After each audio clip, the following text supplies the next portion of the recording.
Bonjour Bassam Tahan. Bonjour Tom de France Éveil. Alors nous nous retrouvons aujourd'hui. Éveil français, excuse-moi, Éveil français. Je vous en prie, je vous en Ah, prie. ça revient au même. Ça revient au même, oui, tout à fait. Donc nous nous retrouvons aujourd'hui pour un quatrième éveil critique que vous avez choisi d'intituler Qui est bourreau de son peuple? Alors je vous laisse aborder Vous le voyez, sujet. moi, ce qui m'a beaucoup choqué, c'est avec quelle facilité et inconscience qu'on entend depuis le début de ce qu'on a appelé le printemps arabe, qui, comme vous savez, n'a rien d'un printemps, hein, un printemps qui finit par déstabiliser tous ces pays et causer la mort de centaines de milliers de personnes. Pourquoi? Pour rien du tout. Hein. Bref. Oui. On entend parler tel bourreau de son peuple, le bourreau de Damas, bourreau de son peuple, le bourreau de Libye, le bourreau d'Égypte, le bourreau de Tunisie. Il n'y a que des bourreaux finalement. Hein. Oui. Alors permettez-moi, dans une première partie, si je puis dire, de faire l'apologie de certains qui ont mérité l'appellation de bourreau. Je commencerai évidemment par Assad, parce que c'est celui qui est pointé du doigt depuis 2011, le début de cette rébellion en Syrie, islamiste. Oui. Et on n'arrête pas de nous dire, voilà, Assad a utilisé le chimique. Bon, tout le monde sait que c'est faux, sauf ceux qui continuent le mensonge à la tête de l'État, ici ou ailleurs, que Assad ne respecte pas les minorités. Je suis désolé, hein. C'est lui qui a libéré Sedmaya, Maaloula, ces deux petites villes chrétiennes de Syrie, que les islamistes avaient investies, détruisant les églises, inscrivant sur les murs des menaces de mort contre les alaouites, qui sont d'autres musulmans, différents des sunnites, contre les chrétiens, contre... Alors, on nous dit aussi que on en a déjà parlé, ils veulent une démocratie. Vous savez, une démocratie, en Syrie, il y a un parlement, il y a un président. Comparé à d'autres pays amis à qui on vend beaucoup d'armes, il n'y a ni parlement, ni constitution.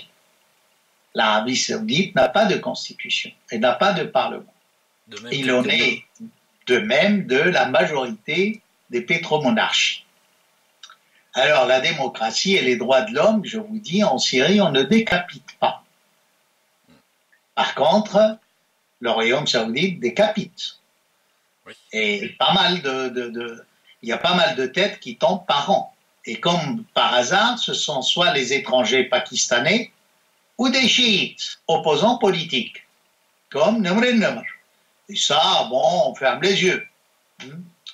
Alors, là aussi, on vous dit, Saleh au Yémen, c'est un bourreau de son peuple yéménite. Une parenthèse, hein, on n'a pas demandé une zone d'exclusion aérienne dans la guerre du Yémen. Il y a eu quelques jours 170 morts.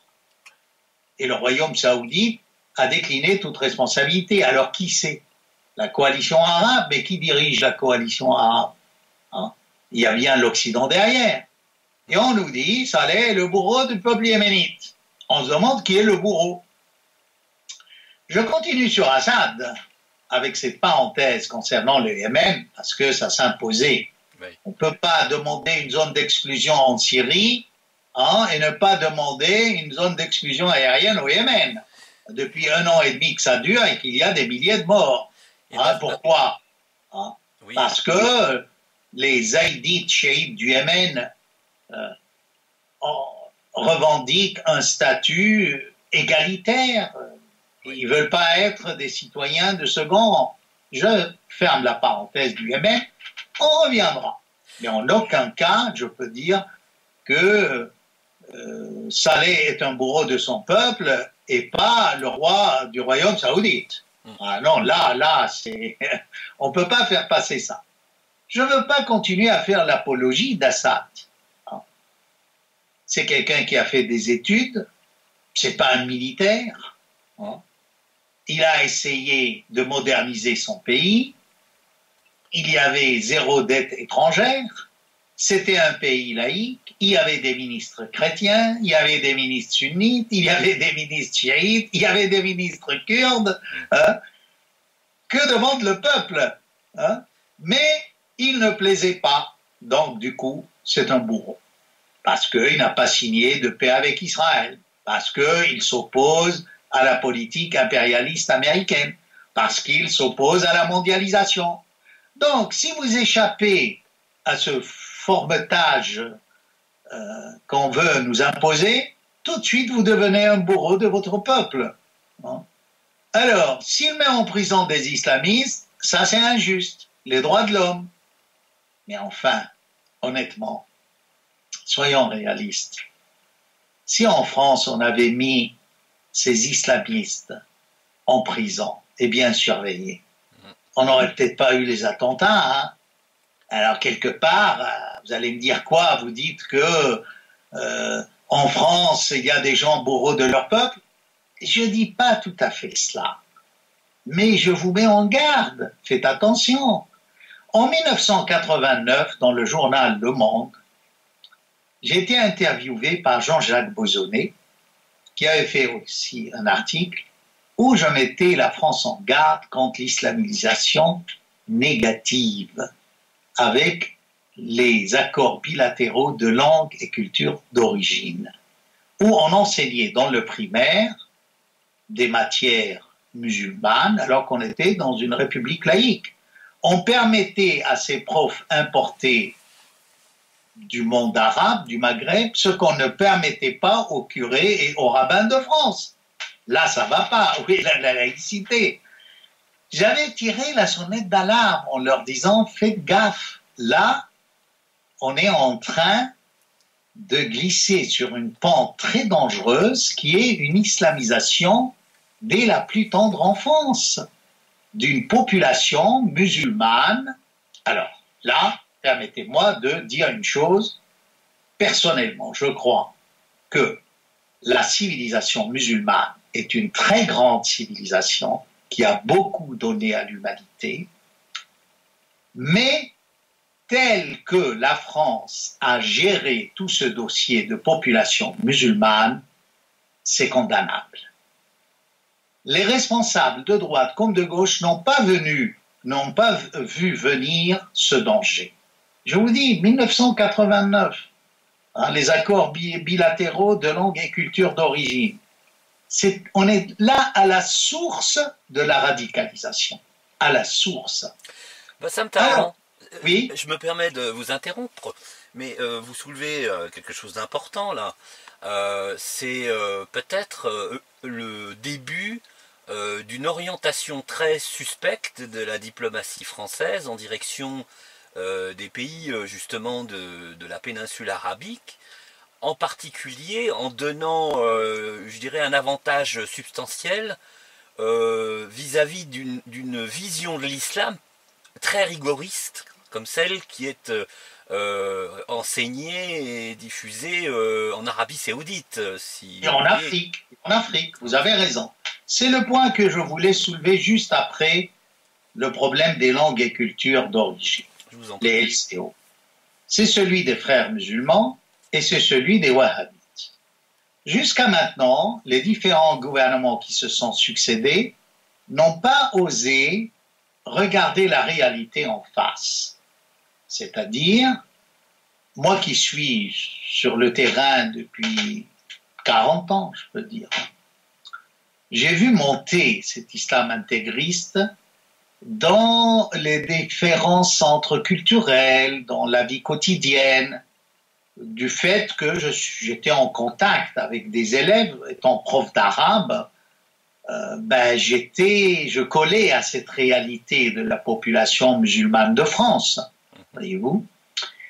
Et c'est là le danger. Et j'ai demandé un rendez-vous à l'époque. J'ai vu un des conseillers de Jospin. Il nous avait dit, bon, nous saurons juguler cela, vous comprenez mal, c'est pas parce que vous êtes prof d'arabe que vous êtes mieux renseigné que nous. Bon, les résultats, vous voyez ce qui arrive. Oui. Ils ont laissé fleurir des centres de propagande de frères musulmans partout dans toutes les mosquées. Il y a même des repentis parmi les imams qui ont reçu la Légion d'honneur, qui il y a 30 ans prêchaient pour les frères musulmans. Alors je rappelle que les frères musulmans, c'est clair, il faut conquérir le monde par la guerre sainte, c'est un devoir pour tout musulman. Alors comment voulez-vous accepter cela dans une république laïque? Par ailleurs, évidemment, l'islam wahhabite rigoriste, à la différence des frères musulmans, ne revendique pas un califat qui règne sur tous les musulmans du monde, qui est un mythe, mais qui, en fait, frappe d'anathème la majorité des autres musulmans. D'ailleurs, au colloque là de Grozny, qui s'est tenu il y a un mois, et musulmans sunnites et chiites ont condamné le wahhabisme comme, n'est-ce pas, ce qu'on appelle en arabe bid'a, c'est-à-dire une hérésie. Hein? Absolument. Et c'est important cela, c'est important. Donc, vous voyez où je veux en venir, c'est que si les responsables des différents pays occidentaux continuent à avoir cette attitude molle vis-à-vis de ces mouvements intégristes, mais à fond, hein, mais on va arriver à quoi? On va arriver à ce qui est arrivé, c'est-à-dire des attentats en France. Ça, c'est au niveau intérieur. Donc, on peut se transformer en bourreau de son peuple, parce qu'il faut bien, il y a des responsables de ces morts du 13 novembre de Nice. Ne nous cachons pas la vérité, regardons les choses en face. Hein? Hein? Nous sommes coupables. Hein? Il faut le dire au niveau intérieur. Maintenant, cet intérieur français bouillonnant, hein, concernant toute cette affaire d'islam, est lié aussi à notre politique étrangère. On ne peut pas soutenir des islamistes en Syrie et ailleurs, faire le jeu des Américains, se mettre aux premières loges pour reconnaître l'opposition syrienne bidon, hein, et après se plaindre qu'on a eu des attentats chez nous. Hein. Vous voyez, je me souviens très bien, moi, de l'époque, j'étais par hasard à la gare du Nord, il y avait des djihadistes habillés à la djihadiste qui allaient en Belgique, et c'était comme une fête à la gare du Nord, au vu et au su de tout le monde.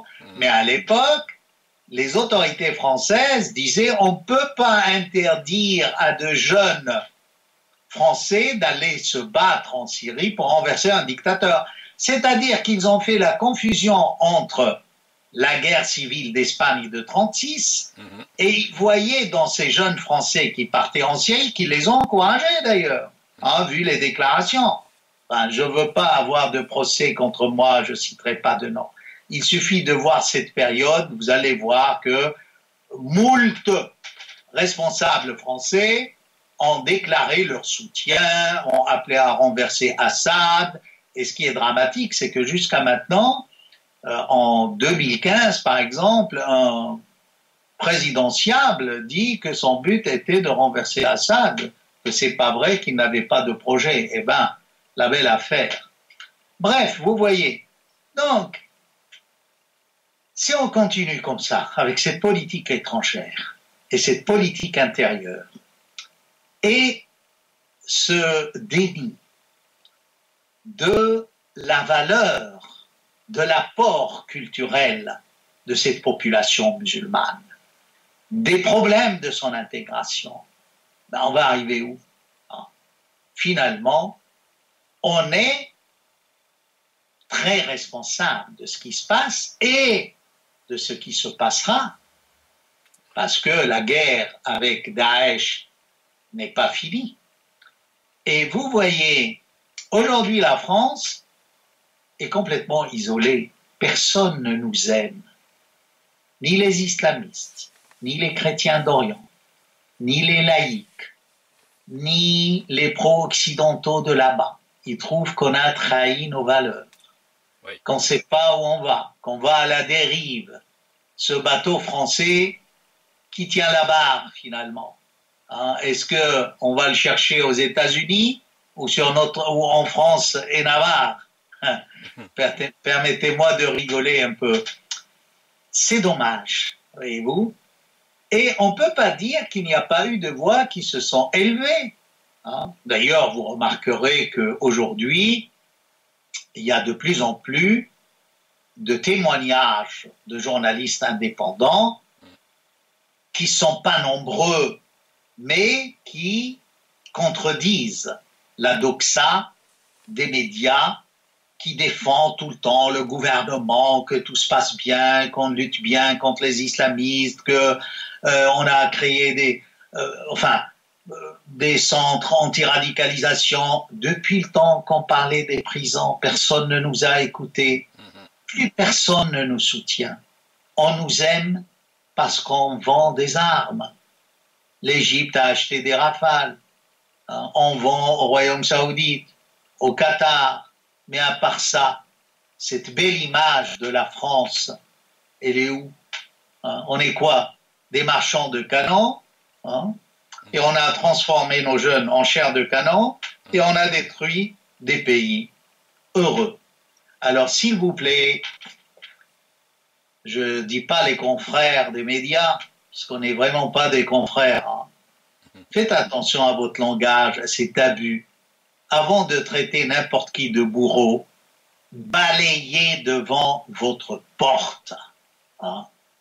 Et regardez-vous dans la glace. Vous êtes un peu responsable de ces attentats. Éveil français, je vous remercie de m'avoir donné l'occasion de m'exprimer sur des sujets qui me tiennent à cœur. Les morts en Syrie me font autant de peine que ceux en France. Je suis vraiment triste que le gouvernement français persiste et signe dans cette politique absurde, tant à l'intérieur qu'à l'extérieur. Merci Tom, merci bien. Merci Bassam Tahan. Je vous donne rendez-vous au 5e éveil critique bientôt. Je vous remercie de vos propos. À très bientôt. Merci Bassam Tahan. Merci Tom, et nous continuerons de résister. Vive la résistance, vive le sens critique, vive l'éveil critique. Merci. Au revoir. Au revoir.